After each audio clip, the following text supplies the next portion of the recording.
I'm Daniel. I'm the mechanical engineer leading the AltMill project here at Sienci. Hi, my name's Andy. I'm CEO and co-founder at Sienci. Daniel and I have been working on the AltMill project for the last little bit, so we're excited to share more about what we've been doing.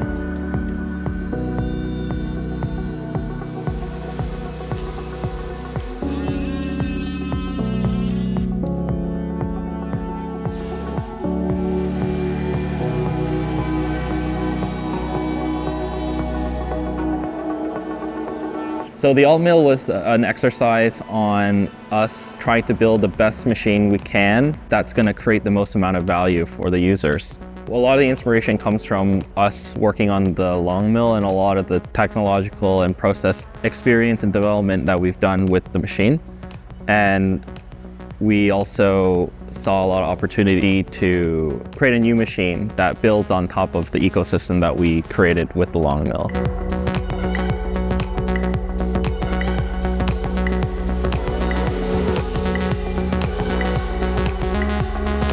So the AltMill is a 4-foot by 4-foot CNC router, and it's kind of targeted a bit more of the semi-industrial prosumer market. So it's kind of an actual next step if you're upgrading from a long mill or you're looking to do a bit more like professional or business commercial kind of use. There's a lot of new technologies that have kind of emerged in the hobby CNC space. Closed loop stepper motors are a little bit more accessible nowadays. We've familiarized ourselves a bit more with extrusion processes and sorted out a good relationship with the manufacturer, so we can be sure that the extrusions we're going to get are good, and that allows us to use that as our frame component. And we've also been developing a lot of new controller technology with our new super longboard controller, and that'll be very useful. It's basically kind of all of the important 3 factors kind of all coming together in a perfect storm to build like the perfect CNC machine.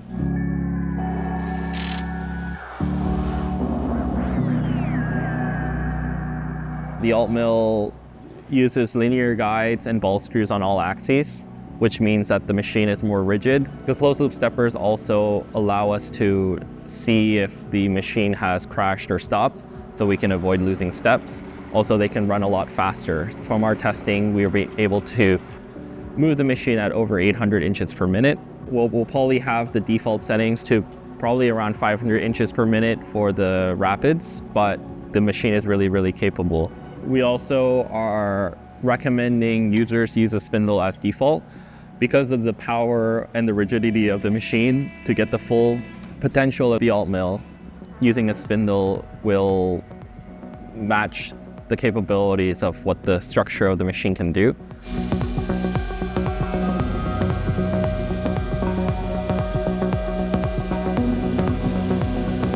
We developed the AltMill kind of to fit anyone looking for a machine somewhere between the long mill slash most hobby CNC routers and something they can kind of grow into a bit more later on if they're doing this for business or for some higher production quantity parts, or using this just very full-time. This kind of does fit in that segment between like a hobby CNC router and some of these more industrial machines that are upwards of $10,000, $20,000. And it's also a little bit more reasonable in terms of size. It's a large machine, so it's still a 4x4 machine, but you can fit it at most garages. Getting it to your house is accessible. You don't need to have a lift gate or anything like that. But yeah, it's really targeted at someone kind of just looking for that next logical step in CNC routing, kind of taking it to that next level. I'm very excited to see how people are going to be using this. I was very excited when I first set it up, and when we first started doing test cuts, it's like hard to put a word to how crazy it was to see that come to life and see what it was really capable of. It blew all of us away with how amazing it was. So I'm just really excited to see how people are going to react when they get to do their first cuts and they start pushing this machine and seeing where its limits are. It's honestly pretty crazy.